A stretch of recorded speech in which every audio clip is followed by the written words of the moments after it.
I think I'm right in saying this is probably my most requested video ever. Quite a few months ago, and I'm sorry that it was quite a few months ago, I've taken my time. I reacted to a trailer of a show called The Good Doctor. Maybe quite a lot of you have seen that video actually, because that's my most viewed video with nearly 40,000 views, so that's cool. If you've seen my review of Atypical, you will know that I'm not normally the biggest fan of the American take on autism, but yeah, I watched the trailer for The Good Doctor and I thought, actually it looks quite decent, so I'll give that a watch. What is going on with my face here? And I have now watched the first 9 episodes of the series. There's 18 episodes in the series, so I thought I'll split it down into 2 chunks just because it's going to be quite lengthy. And I didn't want to wait so long to review it. I actually started watching the 10th episode, but then I thought, no, that's going to mess with my mind trying to review something, pretending I haven't watched anything for... yeah. Let's start off. Overall, I really enjoyed it. As I said in the reaction video, I didn't know how I was going to cope with the gore aspect of it because I don't like medical stuff, and I think that's actually what put me off watching it for that long, and I wanted to binge it. But I discovered about halfway through, because I have to watch it on my Mac, if I just put my duvet in front of the bottom half of the screen, I don't see the operations anyway, and I still get to see everyone's faces on top, so that worked. The big thing we've got to talk about, Sean, the autistic person in this series, because that's why I'm doing this review. He also has savant syndrome, which I think I have. If I got tested for it, I probably would. And he is played by Freddie Highmore, aka Charlie from Charlie and the Chocolate Factory. I still love that, yeah. And obviously, if a neurotypical person is playing an autistic person, I'm going to get very picky. He portrayed him really well. I didn't find it was a very stereotypical autistic portrayal. Like, his voice was obviously a bit different. It seemed a lot less noticeable than other people that had portrayed it. I don't know whether that's just because I'm used to hearing Freddie Highmore speaking an English accent, so that's me just thinking, oh, that's just his American accent. His overall portrayal of the role, 10 out of 10.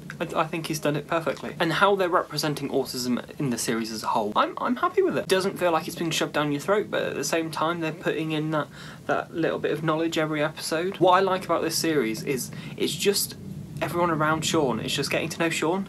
Sean just so happens to be autistic. Yeah, fair enough, the autism word comes up every so often. The series deserves a lot of credit for that. You have characters like Aaron Glassman, though, that do it kind of... you can tell he's the one that's like, I've got to deliver some facts about autism. He's the one that kind of holds on the reins and go, no, remember you are autistic, you will take things literally. Things like that. Episode 1 is all about Sean getting hired. Ultimately, obviously, Sean ended up getting the job. And what was really funny, in the speech that Sean gave, he said, the ending thing on his little speech was, and I want to make money so I can buy a TV. In the last job interview that I had, I did have the main interview, but then I also got to have like a one-on-one with someone that worked in the department, and she was asking like, oh, why do you want to do it? And I'm like, yeah, it would be good, fill my time, etc. I'm passionate about technology, and I want to make some money. So I found that funny that there was that little, you know, similarity. Another key thing to mention about episode 1, actually, that rabbit being thrown at the wall, I couldn't cope with that. I had to pause it and take 5 minutes just... and then for them to show it at the beginning of every episode during the flashbacks of previously on The Good Doctor. I don't need that in my life. I've already seen it once. No, it was Mufasa all over again. There are little bits I could pick out in all of the rest of the episodes, but I think it would be a bit silly to go into so much detail. They're all good. Specific autism bits though that I want to pick up on. Sean living in that building with the, what's it called, the caretaker type person, who fixed something that didn't need fixing, and the way they interacted, that was kind of spot on. That's how it would be with me. Little things as well, like Sean staying on the bus for one more stop, that's happened to me before and I've freaked out, and yeah. I can relate a lot more to Sean than I could Sam in Atypical or Christopher in The Curious Incident, but me and Sean seem fairly similar. Speaking of Atypical, one thing I hated about that was the whole love element. I thought it was a bit ridiculous. It kind of implied that you have to find love to be happy, which I didn't like. And in The Good Doctor, of course they introduce a bit of love for Sean, but Sean isn't really bothered until it's alerted to his attention. He's just like, okay, I don't really understand this, let's just go with the flow a bit. So similar to me in terms of the whole flirting thing. It's like, but why? I think a really other important element to get in, yes, Sean is very high skilled and he gets it right most of the time. People in the workplace can see autistic people and think they're like a machine and that they will get it right every single time. Sean got it wrong once in the series. I'm glad they put that in just so it kind of allows that leeway in a way. You know, it's like we're not machines, we are human, still make mistakes like everyone else. Not as often as everyone else because, you know. Sean's at the age where he's a bit older than me. I think he's 25, so 5 years ahead of me, and he is struggling to live independently. So much so that at the point that I'm at the end of episode 9, he's looking for a social worker, social carer, something anyway. There's incidents like the robbery and the robbery that really got to me, because that kind of struck a chord of like, that's what I'd be like in the situation. I wouldn't be able to, it's not even worth thinking about. I feel it's very important to get in the fact that Sean is seeking help,